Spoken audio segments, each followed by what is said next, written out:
الحمد لله وحده والصلاة والسلام على من لا نبي بعده أما بعد فأعوذ بالله من الشيطان الرجيم وكذلك أوحينا إليك روحا من أمرنا ما كنت تدري ما الكتاب ولا الإيمان ولكن جعلناه نورا نهدي به من نشاء من عبادنا وإنك لتهدي إلى صراط مستقيم صراط الله الذي له ما في السماوات وما في الأرض ألا إلى الله تسير الأمور قال النبي صلى الله عليه وسلم من أحدث في أمرنا هذا ما ليس منه فهو رد الحمد لله ঘোনা মাঠপাড়া আহলে হাদিস জামে মসজিদের উদ্যোগে তৃতীয় বার্ষিক ওয়াজ মাহফিলের একটি বিশেষ মুহূর্তে আল্লাহ আমাদেরকে রেখেছেন। আল্লাহর প্রশংসা করছি আলহামদুলিল্লাহ। আমার পূর্বে বক্তব্য দিয়েছেন সম্মানিত প্রিয় শেখ বন্ধু সাইফুল্লাহ আল ফাহাদ হাফিজাহুল্লাহ, খতিব দারুস সালাম জামে মসজিদ কমপ্লেক্স খুলনা। অত্যন্ত ভেঙে ভেঙে আল্লাহর কোরআন মাজিদের আয়াত বলে বলে অনুবাদ করে জাহান্নামের বর্ণনার একটি বিশেষ অংশ আপনাদের সামনে বলেছেন। আল্লাহ তুমি আমার ভাইয়ের ইলমে বারাকা দান করো, আল্লাহুম্মা আমিন। তারও পূর্বে যারা কথা বলেছেন সম্মানিত আজকের প্রধান অতিথি, তারপরে সভাপতি সাহেব, আরো যে সমস্ত দায়িত্বশীল রয়েছেন, আমার পূর্বে সম্মানিত যিনি উপস্থাপক ছিলেন আছে মনে হয় ভাই, খুব সুন্দরভাবে আমাদেরকে প্রেজেন্ট করতেছিলেন এবং বক্তব্যের পরে সুন্দর মূল্যায়ন করতেছিলেন। তার একটা কারণ তিনি নিজে একজন আলেম আলহামদুলিল্লাহ। আল্লাহ আমার ভাইয়ের ইলমে তুমি বারাকা দান করো, আল্লাহুম্মা আমিন। তো আপনাদের কাছে আমার কিছু প্রশ্ন আছে, জবাব দিবেন, কারণ এটা জুমার খুতবা না। বক্তাও কথা বলবে, শ্রোতাও কথা বলবে, ঠিক কিনা? আচ্ছা, তুলনামূলক একটা জালসা মাহফিলে স্বাভাবিকভাবে যে লোকটা আমরা আকাঙ্ক্ষা আশা করি, কমিটি মনে করে, সে তুলনায় কি লোক বেশি হয়েছে না কম হয়েছে? আচ্ছা, স্বীকার করলেন তো, তাই না? এখন আপনাদের একটা কথা বলি, লোকটা বাড়ানোর একটা উপায় কিন্তু আছে। এটা কি জানেন? আপনারা যদি এই মাহফিলের পোস্টারের উপরে একটু লিখে দিতেন যে 36 ইঞ্চির আগমন, যদি লিখে দিতেন যে কানা হুজুর, যদি লিখে দিতেন যে ছেলে থেকে মেয়ে, মেয়ে থেকে ছেলে, তারপরে যদি লিখতেন যে বক্তা হেলিকপ্টার যোগে আগমন করিবেন, এই সমস্ত কথা যদি লিখে যদি এরকম জাদুকরি কিছু বক্তাকে আনতেন, তাহলে বক্তা আসার আগে মাগরিবের ভিতরে প্যান্ডেলে ঢোকার মতো জায়গা থাকতো না। তার মানে আপনাকে এটা মানতে আপনি বাধ্য, কারণ আপনার থেকে বেশি অভিজ্ঞতা খোলা মাঠে আল্লাহ আমাদেরকে দেন আলহামদুলিল্লাহ। আপনি এই মাহফিলে আসছেন, আর কোন মাহফিলে যেতে আপনি বাধ্য না। এখন লোকচক্ষুর কারণে হোক, পরিবার থেকে বললো যে এলাকার জলসাটাও হবে না, তুমি এটা কমিটির লোক, সাদা দিলে যাবো শুনে আসো, একভাবে আসছেন। কিন্তু আমাদের কি এটাই শেষ? প্রতিটা দিন আল্লাহ কোনো না কোনো জেলায় দাওয়াতি কাজ করায়। তা আমরা আমাদের অভিজ্ঞতা থেকে এইটুকু আমরা বুঝলাম, বর্তমান জালসা মাহফিল গুলো সাধারণ কিছু বাদে অধিকাংশ হলো সার্কাসের মাঠ। বুঝতেছেন নাকি? যেমন সাপ খেলা দেখছেন কিনা জীবনে? কোনো একদিন, জীবনে একদিন অন্তত দেখছেন না? দেখবেন যে সাপুরি এমন ঘাঘুমাল, ও মাঝে মধ্যে খেয়াল করে যে যত লোক আমাকে পুরাটা ঘিরে ধরছিল, দুই একজন কমে যাচ্ছে, তখনও দেখবেন যে জোরে করে একটা বাক্সের পর থাপ্পড় দেয়, তখন এই লোকজন মাথা উঁচু করে দেখে দেখে কার সাথে কথা বলে, ধমক দেয় কার? তো তখনও বলে যে ভিতরে আছে সবচেয়ে বড় সাপ, এইটা দেখাবো একদম শেষের দিকে। তো ব্যাগ ধরি বাপের বয়সী একটা লোক দাঁড়াই আছে, কাকা বাড়ি যাবা না, বাজার করবে না? কইলে এখনো বড় সাপ দেখাই নাই।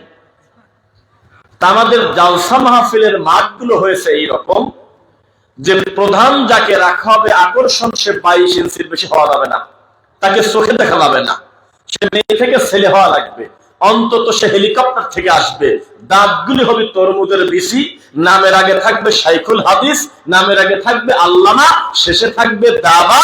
দুনিয়ার আউল ফাউল লকব নেওয়ার পরে ওই ব্যক্তির নামের উপরে কিছু লোক আসে, কিন্তু আমাদের মাহফিলে আমাদের নামের উপরে খুব কমই আসে। তবে আল্লাহ যাদেরকে ভালোবাসেন, তাওহীদ প্রেমিক করেছেন, তারা আসে বলে আমরা আশাবাদী ইনশাআল্লাহ। তো একটা জিনিস আমরা খুব খুশি হয়েছি, আমাদের দেওয়া যে নির্ধারিত সময় ছিল সেই সময়ই আমরা স্টেজে আসছি, আলহামদুলিল্লাহ। কমিটির ভাইদেরকে আল্লাহ তুমি দিনের জন্য কবুল করো। আজকে আমরা সংক্ষিপ্ত সময়ে বক্তব্যের বিষয় পছন্দ করেছি চলন্ত ধর্ম বনাম চূড়ান্ত ধর্ম। এটা কি পছন্দ হলো আপনাদের? প্রচলিত ধর্ম বনাম চূড়ান্ত ধর্ম, এটা কি বলা যায়? মানে বর্তমান ধর্ম হিসেবে আমরা যেগুলো পালন করি তার সবই কি ধর্ম? অনেক কিছু আছে কুসংস্কার, এই বিষয়গুলো আমরা আলোচনা করবো ইনশাআল্লাহ। তার শুরুতে একটি কথা বলেন সবাই, এই অত্র অঞ্চল আহলে হাদিস অধ্যুষিত এলাকা না? আচ্ছা, দেখেন আমার এই ভাইয়ের মাথায় টুপি কিন্তু কালো, এই দেখেন মুরব্বীর মাথায় টুপি কিন্তু নেটের টুপি, আমার ওই ভাই বাবাজির মাথায় টুপি নাই, আমার মাথায় একটু লম্বা টুপি, আমার ভাইয়ের মাথায় একেবারে লাগে আছে মাথার সাথে। আর এই বাবাজির যে টুপি, এই টুপির নাম হলো আমাদের পাবনায় বলে কিস্তি টুপি। কি টুপি? এখন আমাকে যদি বাবাজি বলে যে আপনার থেকে আমার টুপিটা পরলে নেকি বেশি হয়, কারণ এই টুপি পরলে নেকি বাড়ে, আমি নবীকে স্বপ্নে দেখছি, এটা কি ঠিক হবে? আচ্ছা, আমাদের এলাকায় এই টুপি মাথায় দেয় হলো কাদেরিয়া তরিকার লোক, আমাদের এলাকায় তেনার টুপি মাথায় দেয় হলো পীর ফকিরের লোক, আমাদের পাবনা অঞ্চলে জুব্বার কলার রাখে না একদল লোক। জুব্বার কলার পরা সুন্নাত না, এই জুব্বার কলার থাকবে না, এখানে টোপলার বোতাম থাকবে, কাপড়ের বোতাম, পিছনে 2-3টা তালি থাকবে, হাঁটুর একটু নিচে জুব্বা আসবে, এটার নাম হলো ফুরফুরা শরীফের পীরের লোক। এক একটা তরিকার পোশাক আলাদা, তাদের কর্মকাণ্ড আলাদা। আরেকদল লোক আছে তার মাথার পাগড়ি হলো সবুজ। কি কালার? সবুজ পাগড়ি। কেন? তো বলতেছে আমার নবী যে কবরে শুয়ে আছে, এই রওজার উপরের গম্বুদের কালার হলো সবুজ। কি পরিমাণ প্রেম! তো মক্কাতে আল্লাহর অশেষ শুকরিয়া, আমাদের কিছু দাওয়াত দেওয়ার জন্য স্ট্রিট কিছু দায়ী আছে। পাকিস্তানের একজন দায়ী অথবা ইন্ডিয়া হতে পারে, তিনি আরবি বোঝে, বাংলা বোঝে, সব বোঝে, একজন মাদানী আলেম। এই মানুষটা ওই চলন্ত দাওয়াত দেয়। তো একটা লোককে দেখলো, কালারটা হলুদ কালার, হলুদ কালারের পায়জামা, হলুদ কালারের জুব্বা, হলুদ কালারের টুপি, হলুদ কালারের রুমালি।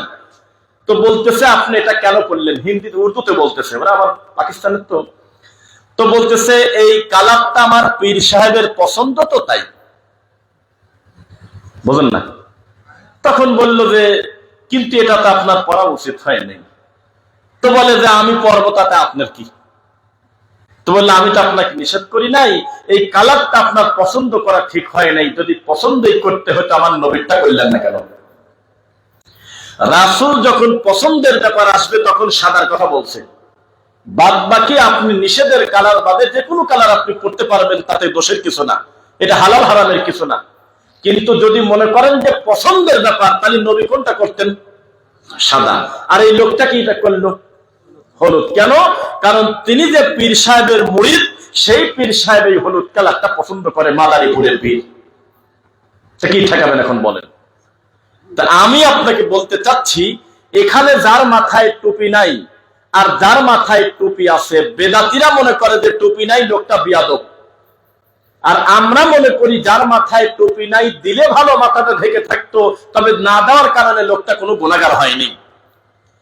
আমরা মনে করি লোকটা সালাতের সময় মাথা ঢেকে থাকলে তার উচিত ছিল, এটা রাসূল মাথা ঢেকে রাখছেন, কিন্তু কোনো কারণে তার টুপি আজকে নাই, এজন্য তার নেকি কম হয়েছে, এটা আমরা মনে করি না। কিন্তু আমাদের সমাজে মাথায় টুপি না থাকার কারণে বরং কয়েকবার বলে যে বাড়ি থেকে টুপি নিয়ে আসো, তোমার টুপি কই? কিন্তু দাড়ি না থাকলে কেউ কোনোদিন বলে না যে তুমি বাইরে থেকে দাড়িটা নিয়ে আসো, বলে নাকি? তাহলে আমাদের সমাজে দাড়ি থেকে টুপির মর্যাদা বেশি না কম? আমরা দুই ভাই, আমি আর সাইফুল্লাহ আল ফাহাদ হাফিজাহুল্লাহ, দুইজন যদি আমরা আগামীকালকে প্যান্ট শার্ট পরে সাতক্ষীরা যাই, এটাকে আমাদের পাপ হবে কিনা জানতে চাচ্ছি? পাপ হবে। এই ঝোলে ঝোলে মারি দিচ্ছেন নাকি? মানে আমি বলতে চাচ্ছি, পোশাকটা যদি ঢোলাঢিলি হয়, ডক্টর জাকির নায়েকের মতো আমরা দুইজন কোট প্যান্ট পরে সাতক্ষীরা গেলাম, তাতে পাপ আছে কিনা? সর্বোচ্চ বলতে পারেন যে আমাদের সমাজে একটা অভ্যাসগত পোশাক থেকে আমরা একটু বের হয়েছি, কিন্তু এটা কিন্তু হালাল হারামের কিছু না, নেকির কম বেশের কিছু। কিন্তু এই দুইটা কাজ যদি আমরা আগামীকাল করি, আমরা যেই মসজিদে ইমামতি করি, আমার ধারণা খুব একটা বেশি দিন চাকরি থাকবে না। বলবে হুজুর লোচ্ছা হয়ে গেছে, প্যান্ট শার্ট পরে। কালকে সকাল থেকে আমরা দুইজন পরিচ্ছন্ন দাঁতটা যদি হাকিমপুর জর্দা খা লাল বানাই, আমার কমিটির কিছুই আসা যায় না।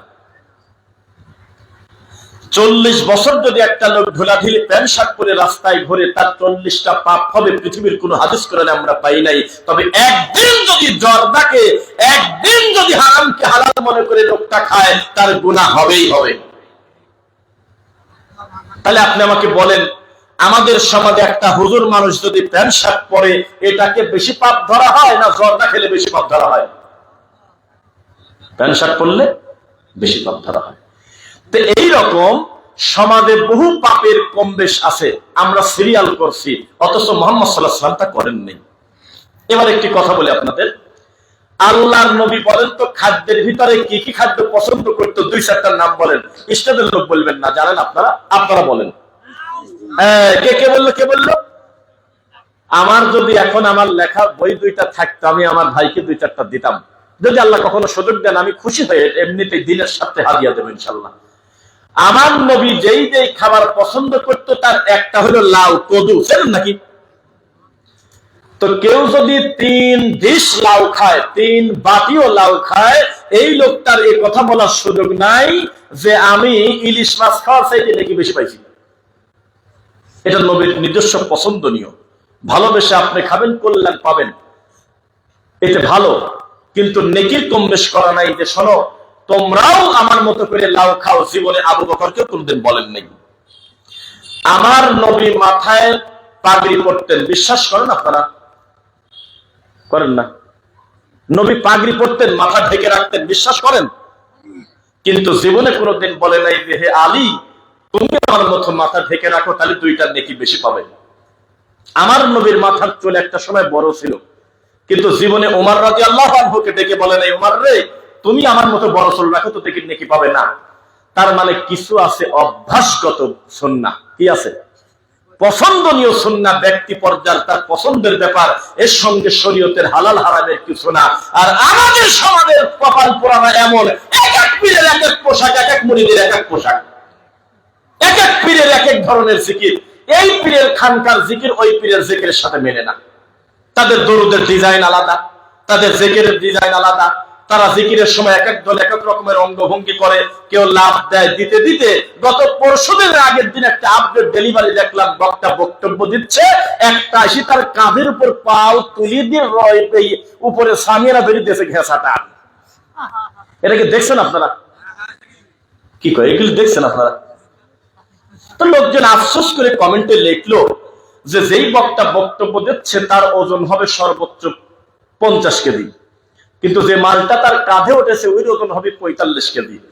কতই না ভালো হতো, যেই লোকটা কাঁধে উঠলো ও যদি 3 মণ ওজনের হইতো, কতই না ভালো হতো। আফসোস করলো আর কি, দেখলাম আর কমেন্টে। কত নির্লজ্জ আপনি বোঝেন যে তার সামনে কিন্তু শ্রোতা ছিল না? তার সামনে ছিল মানুষ, শত শত মানুষের সামনে আমার রাসূলের দিন নিয়ে ঠাট্টা করলে এটা কি ভালো হলো? কেউ প্রতিবাদ করেনি, কারণ এটা প্রতিবাদের দেশ না। এটা হলো ঠিক কিনা বলো, কয় ঠিক, কি ঠিক তাও জানে না। আল্লাহর কসম করে বলতেছি, একটা বক্তা খোলা মাঠে বলতেছে, আমার মোবাইলে আছে, আল্লাহর নবী নাকি আমাদের সবার মা হয়। আমার কাছে আছে, আমার কাছে আছে, বলেন তো দেখি। তখন সভাপতির উচিত ছিল না ঘেটে একটা দেওয়া, একটা জোরে করে, তুই কি করছে পাগল, অথবা জোরে করে এক বদনা পানি নিয়ে এসে চোখে মারা। কি মানে নেশা এখনো ছোটে নাই? রাসূল কি মা হয় নাকি? কথা নবীর সামনে যায় বলে দিচ্ছে খোলা মাঠে। তারপরে বলতেছে এই দুনিয়ার যত শরবত আছে, দামি ফল আছে, সব নবীর পেশাবের কারণে হয়েছে। আর যত ধানের চাল হয়, সব ধান হয় নবীর পায়খানায়। চলন্ত ধর্ম যে মানে নাই, এখানে আসলে হয়তো মার খেত, কিন্তু বাকি জায়গাগুলো এটাকে ধর্ম মনে করি, ইসলামকে নিয়ে ঠাট্টা তারা করে কিনা বলেন? মিনাল্লাযীনা ফাররাকু দীনাহুম ওয়া কানু শিয়াআ কুল্লু হিজবিন বিমা লাদাইহিম ফারিহুন।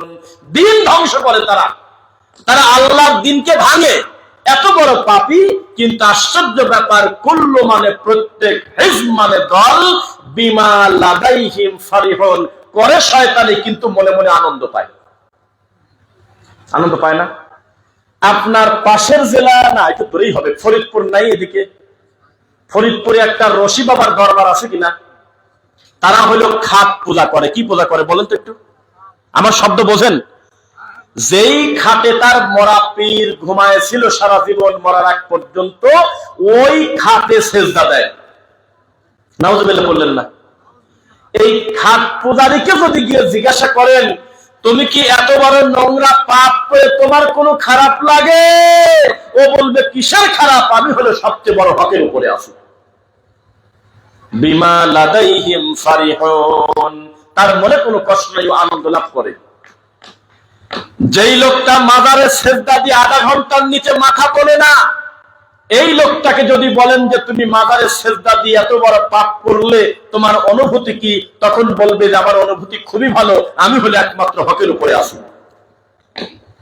চরমোনাইকে গিয়ে যদি বলেন, আপনি বলেছেন ঠান্ডা মাথায় বিচারের মাঠে আমাদের বাপ দাদা জাহাজ নিয়ে রওনা দেবে, মুরিদদেরকে ফেলে যাবে না, এ কথা বলাটা কি আপনার উচিত হয়েছে কিনা, আপনি তওবা করবেন কিনা, অনুশোচনা আছে কিনা? উনি বলবে, আমি ঠিকই বলছি, আমি হকের উপরে আছি। টঙ্গীর ইস্তেমার মাঠে গিয়ে যদি বলেন যে ভাই আপনার বাড়িতে 4টা কাজের লোক আছে, সেই লোকটা সবকিছু ছেড়ে এই কষ্ট করে ঠান্ডার ভিতরে চটের উপরে শুয়ে আছেন, নামমাত্র কোন রকম একটি বালিশ নিয়ে আনলেন, নিজে রান্না করে খাচ্ছেন, 40 দিন বিভিন্ন মসজিদে ঘোরেন, এত কষ্ট করতেছেন, তখন আপনার হাতে কোরআন আর হাদিস নাই, আছে হলো ফাদায়েলে আমলের স্বপ্নের বই। এতে কি আপনার মনের দিক থেকে কোনো খারাপ লাগে কিনা? তখন আপনাকে জবাব দেবে, কিসের খারাপ, একমাত্র আল্লাহওয়ালা পথ হলো এইটা। এমনকি তারা যখন কোন লোককে দাওয়াত দেয়, তখন বলে, আল্লাহর রাস্তায় কি সময় লাগাইছেন বাবা? এভাবে হাত ধরে কয়, কিসের রাস্তায়? তার মানে এতকাল নামাজ পড়তেছেন, রোজা করতেছেন, হজ করেছেন, যাকাত দিয়েছেন, মাদ্রাসার দায়িত্ব পালন করতেছেন, এগুলো কোন আল্লাহর রাস্তা না। আল্লাহর রাস্তা হলো মসজিদে চিল্লা দেওয়া। মিথ্যা বললে আপনি বলেন যে আমি মিথ্যা বলছি। তারা একে অন্যকে দাওয়াত দেয় যে বাবাজি আল্লাহর রাস্তায় কি সময় লাগাইছেন? তার মানে এতকাল আল্লাহর রাস্তায় লোকটা ছিল না, যতদিন টঙ্গী না গেছে। প্রত্যেকটা দল তারা মনে করে যে আমি হক পথে আছি, এবং তারা তৃপ্তি লাভ করে, করে কিনা? এবার আপনাকে এবার উত্তর দিতে চাচ্ছি। বলেন তো, যেই লোক বলেছে আমার বাপ দাদা আল্লাহর বিচারের মাঠে জাহাজ নিয়ে যাবে, এটা কি তার ঠিক ছিল? যেই লোকটা বলেছে আল্লাহর নবীর কবরে গিয়ে আহমেদ রেফাই বলেছে আসসালামু আলাইকুম ওয়া রাহমাতুল্লাহ, হে রাসূল আমি যখন দূরে ছিলাম বাড়িতে 1000 কিলোমিটার ফাঁকে থেকে আপনাকে সালাম দিলাম, রদ্দ আলাইয়া রূহি, আল্লাহ আসমান থেকে রূহ পাঠায় আপনার দেহ দিয়ে দিতেন, আর এখন যেহেতু আপনার মুখামুখি এসেছি, আপনি ডাইরেক্ট, আমি আশা করলাম আপনার হাতে আমি চুমা খাবো। তখন নবী সহ্য করতে না পেরে কবরের ভিতর থেকে হাত বের করে দিয়েছে। এটা কি ঠিক হলো বলা? এটা কি লেখা নাই বইতে? আচ্ছা, যেই লোকটা বলেছে মুহাম্মদ সাল্লাল্লাহু আলাইহি ওয়াসাল্লাম আমার মা, এটা কি ঠিক হলো বলা? যেই লোকটা বলেছে বরকতের আশায় মরা পীর যেই জায়গায় ঘুমিয়ে আছে, যে জায়গায় গোসল করত, এই টয়লেটের পানি খেলে উপকার হয় চট্টগ্রামে, এইটা কি তার ঠিক ছিল? যেই লোকটা বলেছে এই ঝিনাইদাতে বোতল বাবা আছে, এই ঝিনাইদার বোতল বাবার কাছে গেলে মনের স্বপ্ন পূরণ হবে, এটা কি তার ঠিক ছিল?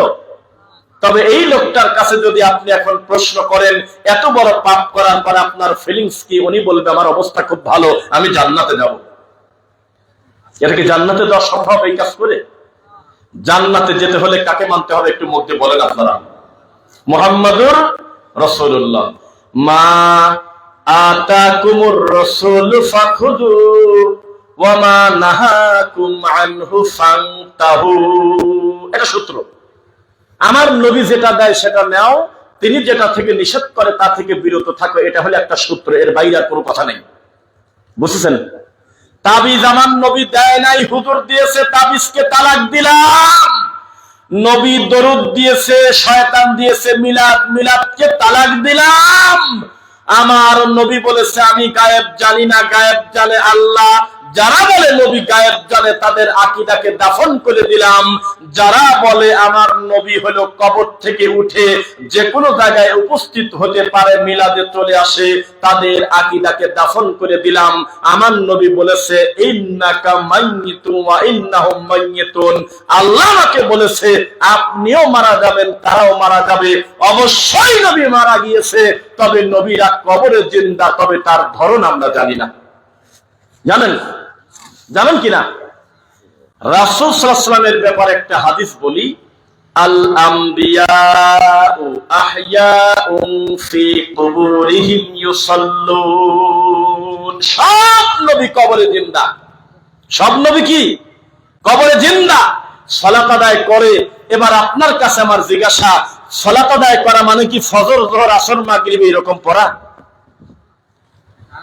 কবরে বেঁচে থাকা, সেই বেঁচে থাকা দুনিয়ার মতো কিনা বলেন? জি না, ওটা আলাদা একটা জগৎ। ওই জগতের বেঁচে থাকা, ওই জগতের খাওয়া, ওই জগতের অবস্থা পুরাটা আমাদের সামনে গায়েব রাখা হয়েছে, আল্লাহ ছাড়া কেউ জানে না, ঠিক কিনা বলেন? এবার আপনাদের বলি, আমি আজকে নিয়ত করেছি এই এলাকায় আমার বক্তব্য খুব বেশি সময় না দিলেও যত সময় দেব অনেকগুলো আমলের কথা বলে যাবো ইনশাআল্লাহ। ইনশাআল্লাহ পড়েন। আজকে থেকে 10-15 বছর আগে মানুষ যেভাবে জিনে আক্রান্ত ছিল, দিন দিন বাড়তেছে না কমতেছে? বাড়তেছে। বহু এলাকায় দেখবেন জিনে আক্রান্ত হওয়ার কারণে তাবিজ কবজ নিয়ে কুফরি কালাম করতেছে, বিভিন্ন ফকিরের কাছে যাচ্ছে কিনা? কিন্তু 1450 বছর আগে আমার রাসূল যে চিকিৎসা দিয়েছে, এটা যদি নিত কতই না ভালো হতো। শোনেন, লৌকিকতা কি জায়েজ আছে? রিয়া করা কি জায়েজ? অহংকার করা কি জায়েজ?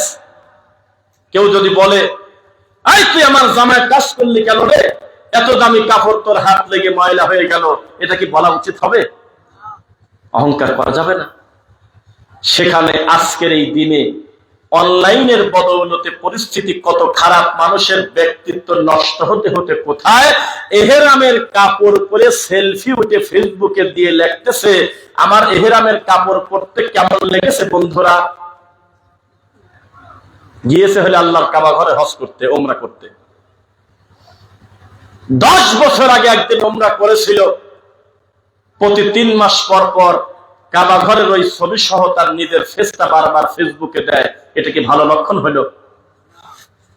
ছেলের বয়স হলো 15 দিন, একেবারে 80 ঘর থেকে বাচ্চার প্রতিদিন 3টা করে ছবি পোস্ট দেওয়ার পরে আমার ছেলের জন্য দোয়া করবেন। এটা কি ঠিক হবে? বাচ্চার বয়স 6 মাস, বাচ্চার কপালে টিপ দেওয়া, এটা কি ঠিক হলো? বাচ্চার গলায় বড় বড় তাবিজ ঝুলে, এটা কি ঠিক হলো?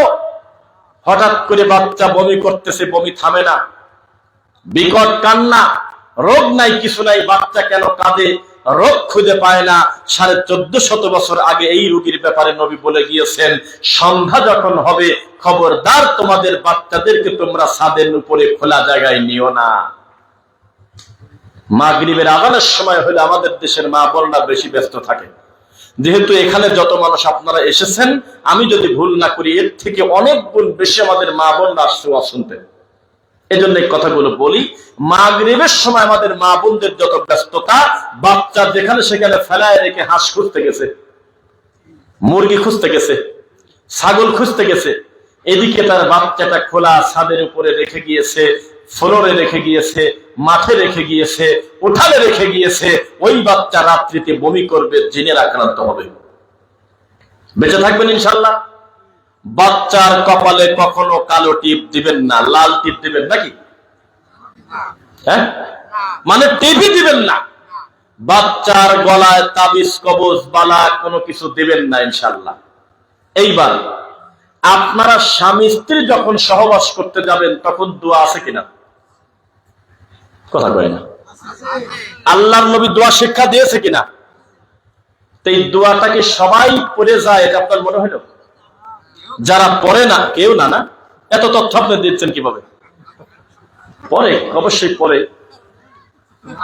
যারা বেখেয়াল, জাহেল, দিন থেকে বিমুখ, তারা হয়তো এগুলোর ধার ধারে না।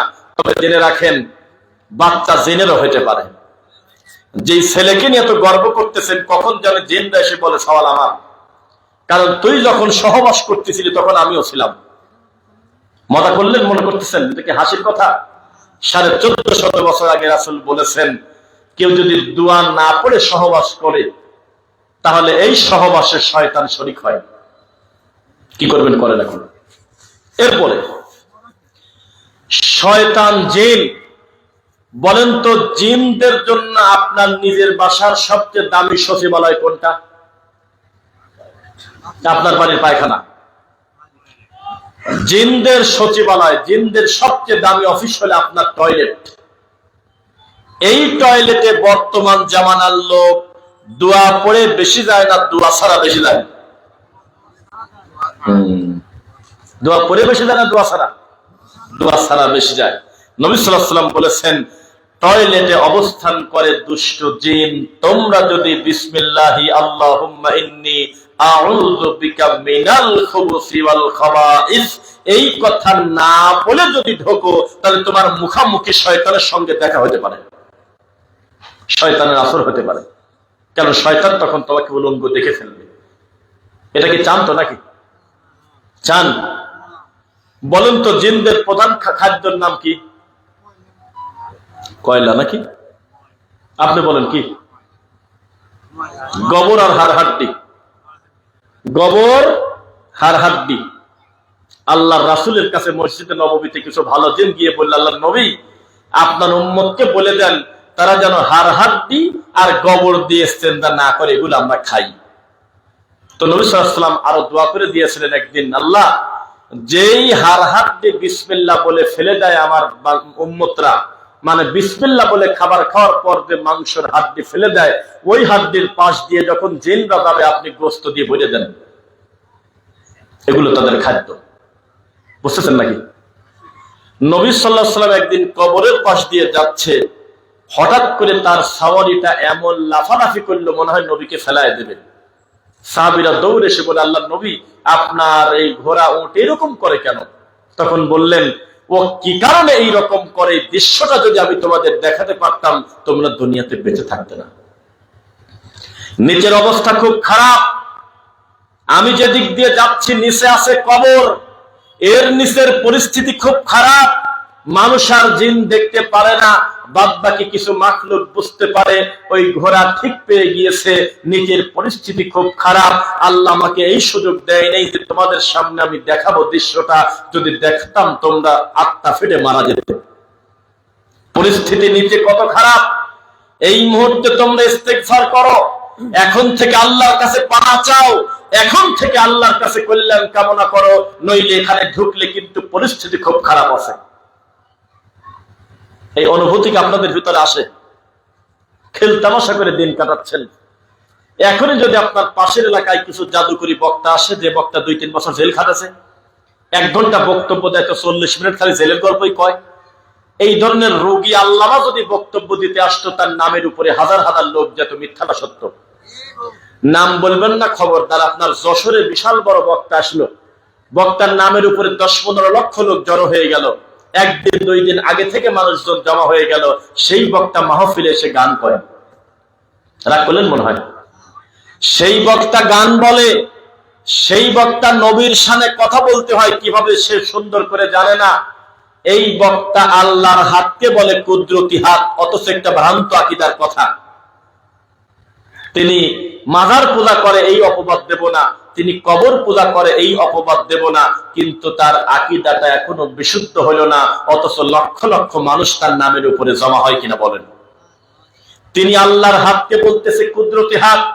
এই যে আলেম ভাইয়ের কাছে জিজ্ঞাসা করবেন, আল্লাহ তার নিজের ব্যাপারে যা যা বলেছেন ওইভাবেই রাখতে হয়, পরিবর্তন করার সুযোগ কিয়ামত পর্যন্ত কারো নাই।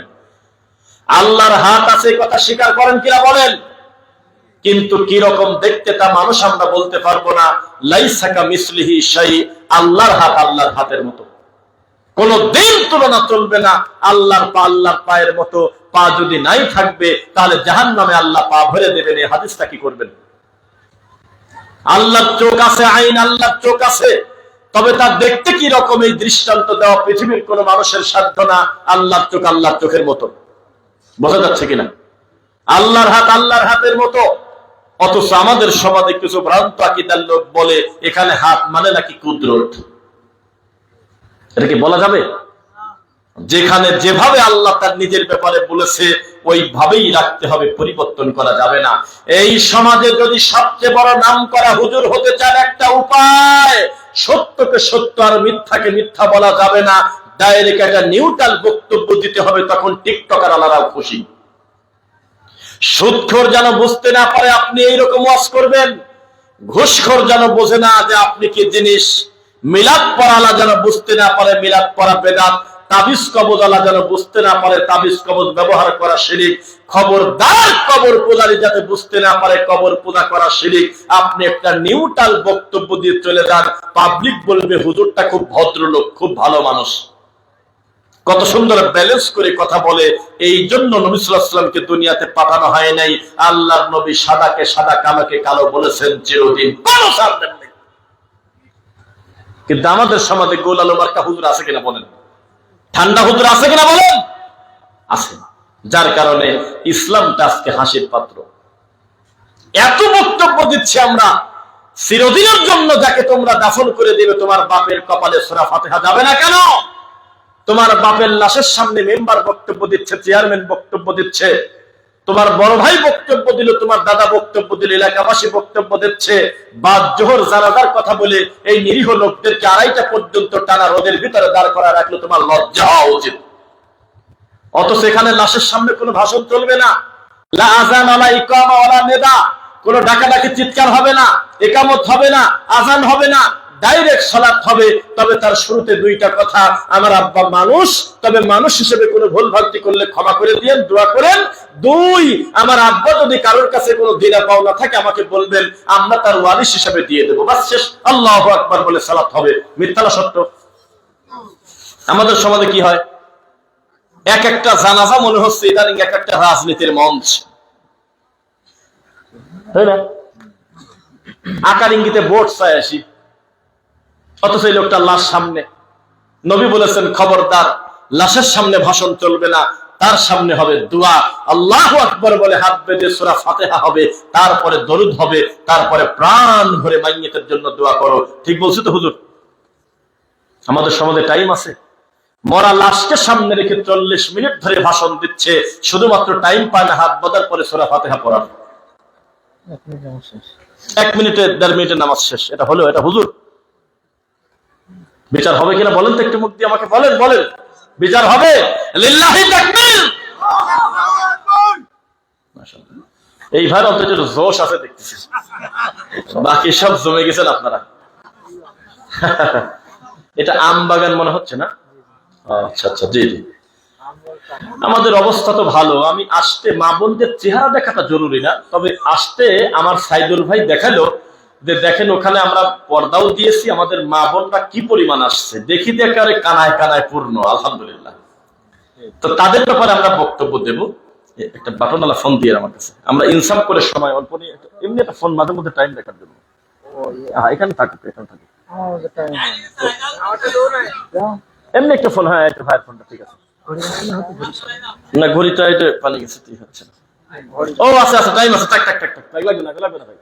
আচ্ছা রেখে দিই, আচ্ছা রেখে দিই। আমরা ইনশাআল্লাহ আপনাকে কথা দিতে পারি 11টার ভিতরে আপনাদেরকে আমরা জুলুম করব না। ফজরের সালাত জামাতে পড়বেন, এই ওয়াদা আল্লাহর কাছে করবেন ইনশাআল্লাহ, আমার কাছে না। যে কথা বলতেছিলাম, একটা বাচ্চা মায়ের কাছে বেশি সময় থাকে না বাপের কাছে বেশি সময় থাকে? কারণ বাপ 18 ঘন্টা বাইরে থাকে, 15 ঘন্টা বাইরে থাকে, 14 ঘন্টা রিক্সা চালায়, 12 ঘন্টা অটো চালায়। মিথ্যা নাকি? কত কষ্ট পরিশ্রম করে দিন শেষে আসে বাসায়, তখন এসে দেখে বাচ্চা ঘুম এসে গেছে। ঘুমের বাচ্চাকে একটু চুমা দিচ্ছে, আদর করতেছে, আবার সকালে এমন একটা টাইমে লোকটা হুজুরের জন্য চলে যায়, হায় রে বাপ, তখন ছেলে ঘুমায়, বোঝেন আমার আব্বা আইছিল কখন আর গেল কখন। মিথ্যা? আপনাদের এলাকায় এরকম কোন নীতি আছে কিনা, ঘুমন্ত বাচ্চার চুমা দিলে বাচ্চার হায়াত কমে যায়? পৃথিবীর কোথাও নাই, এইটা বলতে পারবেন না। আমাদের এলাকায় এই কথা এখনো প্রচলন আছে, খবরদার ঘুমের বাচ্চার সোমা খায় না, ওই ঘুমের বাচ্চার সোমা খালি তার হায়াত কেটে দেয়। শুনছেন কথা? আর আকিকার গোস্ত খবরদার বাপ মা খায় না, তাহলে কিন্তু বাচ্চার গোস্ত খাওয়ার মতো হবে। আর লাশ দাফন করার আগ পর্যন্ত খবরদার তোমরা খানা দানা কিছু খায়ও না, লাশ দাফন করার পর খুশিতে গরুর মারি খায়ও। 3 দিনে 40 দিনে। আর যদি আজকে মাগরিবে মরে, কালকে সকালে জানাজা হয় বেশিরভাগ, তাই না? তখন কিন্তু বলে যে আগামী কালকেই বাদ জোহর মৌতিখানা আছে, চলে আসবেন। স্বপন যেহেতু নাই এলাকায়, আপনারা আসেন। দক্ষ না এটা? তো এগুলো পোষে রাখছে কোন ব্রাহ্মণ না টুপিওয়ালা হুজুর? বলেন, উত্তর দেন। এই সাতক্ষীরার সব হুজুর যদি একযোগে বলতো মিলাদকে কবর দাও, দরুদকে প্রতিষ্ঠিত করো, দরুদ পড়লে 10টা নেকি হয়, 10টা গুনাহ ক্ষমা হয়, 10টা মর্যাদা বাড়ে, আর মিলাদ পড়লে জাহান্নামে যাওয়া লাগতে পারে, কারণ এটা হলো বিদআত, তাহলে মানুষ এটা উপকার পেত কিনা বলেন তো? সংশোধন হতো কিনা? উত্তরপাড়া মসজিদে খুতবা হচ্ছে, আপনারা দরুদ পড়েন, মিলাদ পড়বেন না, আর দক্ষিণ পাড়া মসজিদের ইমাম বলতেছে যে মিলাদ পড়েন, আপনার বহু তালাক। কি করবেন? পূর্ব পাড়ার ইমাম বলতেছে আল্লাহর নবী গায়েবের মালিক না, গায়েবের মালিক একমাত্র আল্লাহ। দলিল লা ইয়ালামু মান ফিস সামাওয়াতি ওয়াল আরদিল গায়বা ইল্লাল্লাহ। হে নবী বলে দেন, আসমান আর জমিনে কে আছে আমি আল্লাহ ছাড়া গায়েব জানে? সুবহানাল্লাহ। আল্লাহ ছাড়া কেউ গায়েব জানে? এটা হলো পূর্ব পাড়ার মসজিদের হুজুর বলতেছে। আর দক্ষিণ পাড়া মসজিদের ইমাম বলতেছে আলাম তারা কাইফা ফাআলা রাব্বুকা বিআসহাবিল ফিল। আল্লাহর নবীকে আল্লাহ বলতেছে আপনি কি দেখেন নাই আমি কিভাবে ধ্বংস করছিলাম তাদের? এটা বলে বলতেছে, তাহলে বোঝা গেল নবী আগেও দেখে। বিশেষ সাথে কি লাগায়া বলতেছে আমার নবী হলো জিন্দা নবী, আমার নবী হলো গায়েবের খবর জানে। আস্তাগফিরুল্লাহ। গায়েবের মালিক বলে। এক হুজুর বলতেছে খবরদার তাবিজ কবজ ব্যবহার করবেন না, নিষেধ আছে প্রায় 11টা হাদিস। তাবিজ গলায় থাকার কারণে আল্লাহর নবী মুসাফা পর্যন্ত করে নাই। ফাদখালা ইয়াদাহু ফাকাতাহা, গলার ভিতরে হাত ভরে দিয়ে যখন তাবিজ টান দিয়ে ছিঁড়ে ফেললো, ফাবাইআন নবী সাল্লাল্লাহু আলাইহি ওয়াসাল্লাম, তখন নবী অঙ্গীকার করলেন হাত ধরে। এটা একটা হাদিস। আর বেদাতি হুজুর বলতেছে না, তাবিজ কবজের আয়াত কোরআনেই আছে। সূরা বানী ইসরাঈল 17 নম্বর সূরা। ওয়া নুনাজ্জিলু মিনাল কুরআনি মা হুয়া শিফাআ ওয়া রাহমাতুল লিল মুমিনিন। আছে আয়াতটা কোরআনে আছে, হলো এই কোরআনকে আমি আল্লাহ করেছি শিফা, চিকিৎসা মুমিনদের জন্য। এজন্য তাবিজ নিয়ে গলায় নেব যাতে শিফা পাই। দুইজনই হুজুর। তখন এই দক্ষিণ পাড়ার লোকের মুসল্লিরা কয়, রে ওই হুজুর ভালো নাই, দেখো তাবিজের আয়াত পাই গেছি আমরা। বুঝতেছেন না মনে হয়? তারপরে একটি কথা আপনাদেরকে বলি। একটা লোক বলতেছে যে আমরা সবচেয়ে বেশি হকের পথে আছি, কারণ আমরা হলো চরমোনাই। শুনতেছেন? তা আমরা বললাম যে আচ্ছা, আপনার চরমোনার কোন মুরিদ জীবনে আট প্রসিতে কোনোদিনও যায় না, এটা কি বলা যাবে? কয় না কেউ তো যেতেই পারে। আপনার চরমোনার কোন মুরিদ আগে ছিল, তবে একটা পড়লে এখন আর মুরিদ নাই, অন্য তরিকা করে, এরকম হইতে পারে কিনা? তাই কোটি কোটি মুরিদের ভিতরে 2-1 জন হইতেই পারে, পারে না? আপনারা বলেন তো। বললাম যেই লোকটা আপনাদের মুরিদান থেকে চলে অন্য পীরের হাত ধরলো, তিনি কি কাফের কিনা?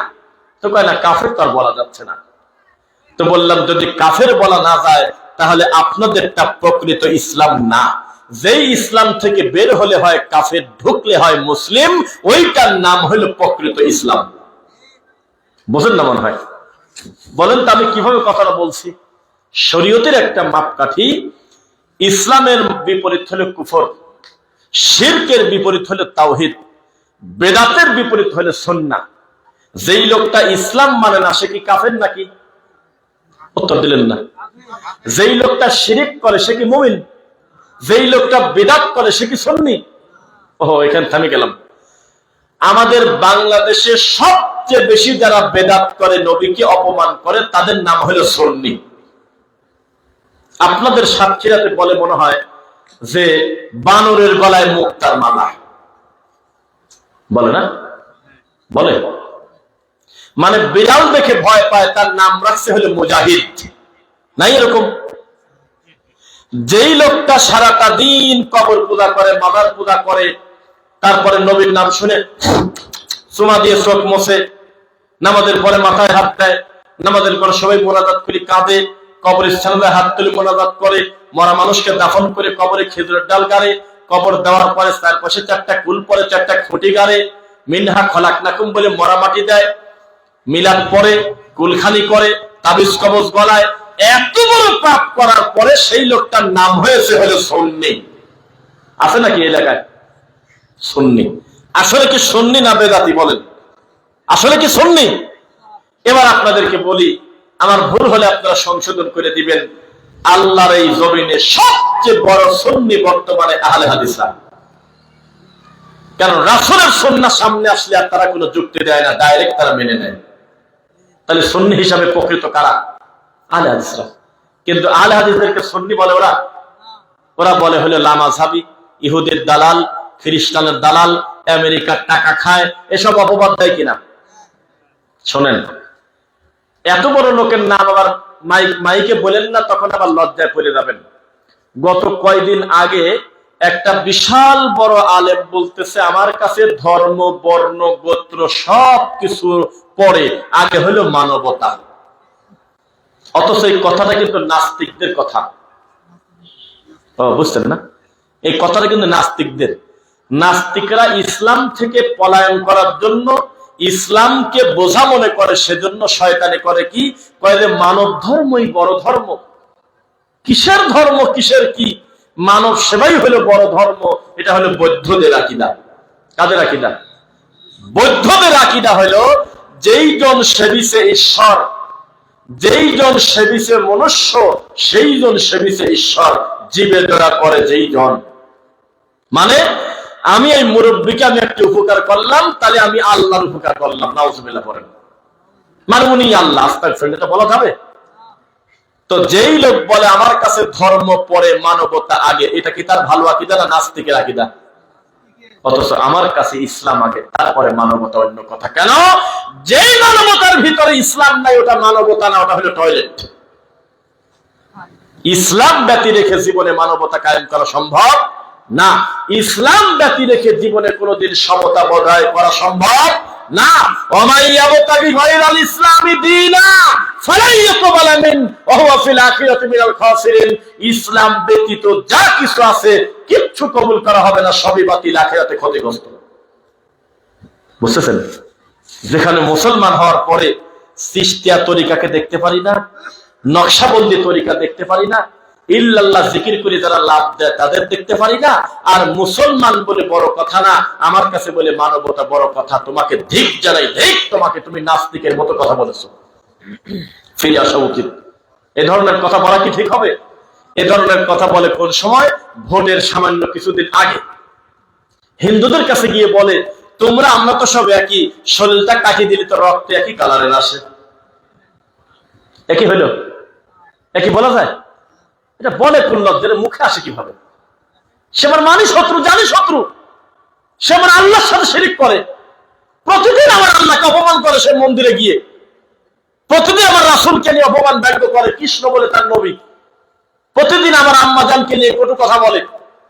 আমার দৃষ্টিতে, কোরআন হাদিসের দৃষ্টিতে আল্লাহ হলো এক, আর তাদের দৃষ্টিতে যেটা নড়াচড়া করে সবই হলো ভগবান। আর সেই লোকটার কাছে দুইটা ভোটের আশায় দেয়া বলে, তোমরা আমরা তো সব একই, মানবতার উপরে কোনো কথাই তো নাই। কিসের মানবতা? আর এত দূর যাবো কি কামে? বেশ কিছুদিন আগে, কয়েকদিন আগে আমাদের হুজুররা ইমানের পাওয়ারে মন্দির পাহারা দিয়েছে। দেখছেন? দুর্গাপূজা মন্দির পাহারা দিয়েছে আর মসজিদ ভাঙেছে। আহলে হাদিসের মসজিদ ভাঙে, সব বেদাতি তখন এক হয়ে যায়। অথচ এক বেদাতি আর এক বেদাতিকে কাফের কয়, আব্বাসী তাহেরিকে ভণ্ড কয়, তাহেরি আব্বাসী ভণ্ড কয়, কন্ত জ্বালা।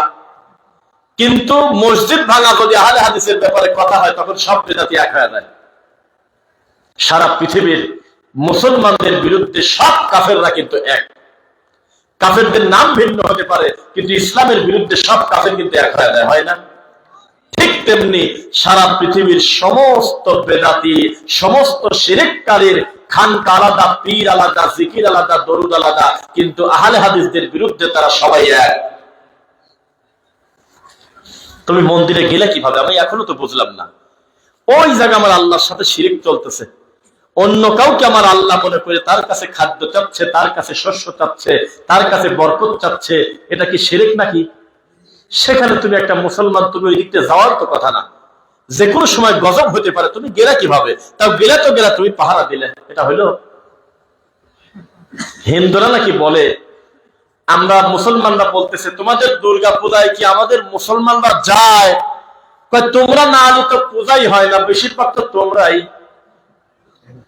তোমাদের চরকের মেলায় কি মুসলমানরা যায়? পাগল নাকি? 80% তো প্রায় সব তোমরাই। জুমার নামাজ পড়তে মাঝে মধ্যে ঠাকুর আসে মসজিদে নাকি? আসে না? হ্যাঁ, ও এটাও দেখছেন? এইদিকেই মনে হয় কুষ্টিয়া না কোথায় দেখছিলাম একটা ভিডিও, একটা বড় হুজুর মন্দিররা গীতা পড়তেছে আর বলতেছে আমার ভিতরে একটা ভালো মানের ব্রাহ্মণ আছে। জাতি কোথায় দাবি? ইসলাম কাকে বলে আপনি বলেন? এইবার একটি সত্যি কথা বলি, একটু হজম করতে কষ্ট হবে। এখানে কিছু লোক হয়তো খোসা পরিবর্তনকারী, কিছু ভণ্ড, খারাপ লাগতে পারে, তার ভেঙে চুরে সত্য কথা বলি। আপনাকে আমি পরিষ্কার বলি, যেই ইসলাম চরমোনাই বোঝে যেটাকে ইসলাম, ওই ইসলাম আমার দরকার নেই। যেই ইসলাম আক্রোশী বোঝে ওই ধরনের ইসলাম এই দেশে কায়েম হোক আমি জীবনে চাবো না। এই দেশটা কোনো নাস্তিকের হাতে থাকলে এত বড় ক্ষতি হবে না। আক্রোশীর পীরের হাতে যদি গোটা দেশটার ক্ষমতা দেওয়া হয় শরীয়তে, তার চেয়ে বেশি ক্ষতি করবে। এই দেশটা যদি কোনো ইহুদির হাতে যায়, জানি না সে কত বড় ক্ষতি করে দেবে মুসলমানের, কারণ সে আমাদের মানি শত্রু। ইমানের কতটুকু ক্ষতি করতে পারবে আমরা জানি না, তবে গোটা দেশটা যদি কোনো মাজার পূজারীর হাতে দিয়ে দেওয়া হয়, ইসলামের সবচেয়ে বেশি ক্ষতি হবে। ইহুদি যদি মুসলমানের ক্ষতি করতে চায় তাহলে তাকে মারি দেওয়া লাগবে, বেঁচে থাকতে সম্ভব না। ও বলবে যে তোর আল্লাহ আলাদা, আমার আল্লাহ আলাদা, আমি মরা পর্যন্ত আমি আমার রব নিয়ে সন্তুষ্ট। ইহুদি আমাদের মুসলমানদের সব ক্ষতি করতে পারবে, ইমানের ক্ষতি করতে পারবে না। আর এই কবর পূজারীকে যদি, এই পীর পূজারীকে, এই ভণ্ড হুজুরকে যদি দেশের প্রধান করে দেওয়া হয়, ও ওর মতো করে ইসলাম চালাবে, মিলাদ করবে, খয়রাত খাবে, কুলখানি করবে, তাবিজ কবজ বেচবে, মরা মানুষ নিয়ে ব্যবসা করে খাবে, আর আমাদের উপর চাপিয়ে দেবে যে তোমরাও মিলাদ শুরু করো, নইলে আমাদেরকে কচু কাটা করবে। রাগ করতেছেন মনে হয়? আমরা ওই ইসলাম চাই না গো হুজুর।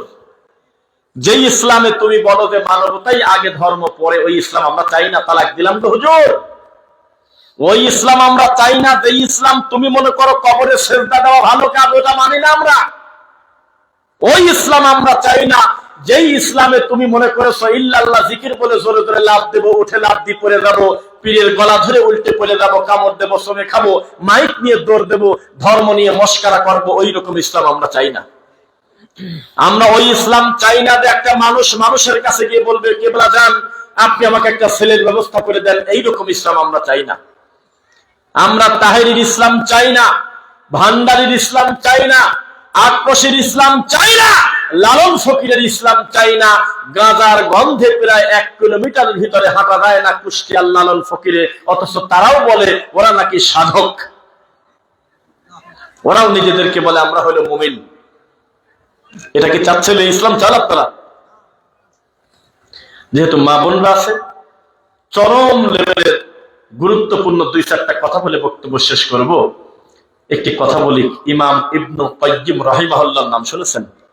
তার একটা কিতাব আছে আর রূহ। কি নাম বলছি বলেন? আর রূহ। রূহ মানে কি বুঝলাম না, কিছুই জানেন না? রূহ মানে আত্মা। এই একজন বললো খালি, আপনারা কেউ জানেন না? রূহ মানে আত্মা। রূহ মানে কি? আর রূহ। এই কিতাবে তিনি লিখেছেন প্রতিদিন একটা সন্তান তার আব্বার কবরে গিয়ে সালাম দিত। একদিন আসে নাই, তিনি দেখতেছেন, আফসোস করতেছে, বেটা তুমি আসলে না কেন? আব্বা আমি যে আপনার কবরে গিয়ে সালাম দিই আপনি কি ঠিক পান? বেটা দূর থেকে তুমি যখন আসো আমি তোমার জুতার শব্দ পর্যন্ত ঠিক পাই।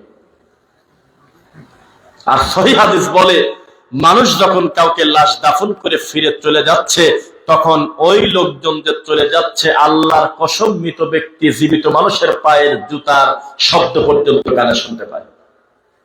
নবী বলেছেন, তোমরা যখন আমাকে সালাম দাও, মা মিন মুসলিমিন ইউসাল্লিমু আলাই, পৃথিবীর যে কোনো জায়গা থেকে তোমরা যদি আমি নবীকে একবার সালাম দাও, ফারাদ্দা আলাইয়া রূহি, আমার আল্লাহ আমার শরীরের ভিতরে রূহ ফেরত দিবেন।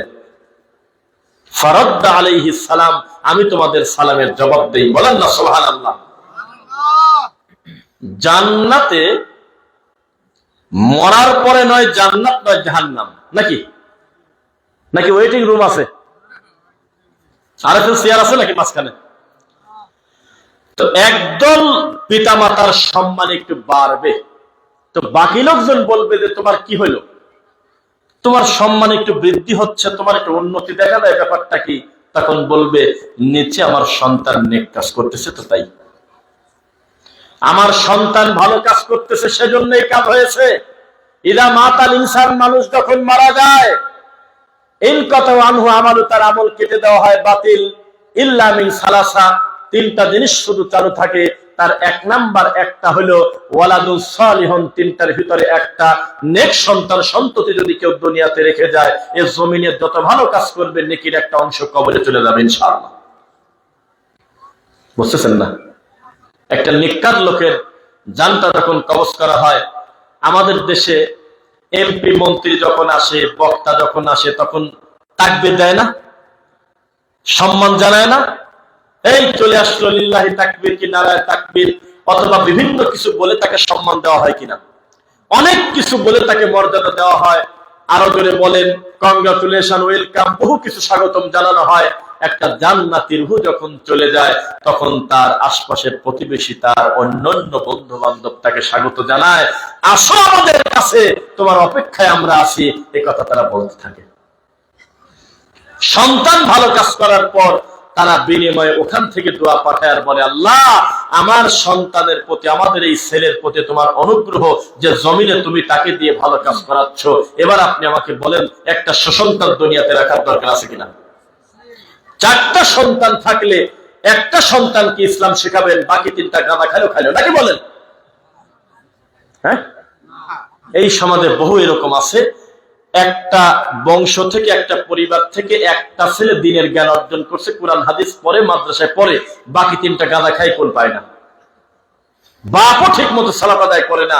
আমার ধারণা ওই যে চায়নার একটা হাদিস আছে, ওইটাই মানে কিনা জানি না, একটা বংশে যদি একটা হাফেজ থাকে তো 14 গোষ্ঠী পার করে নিয়ে যায়,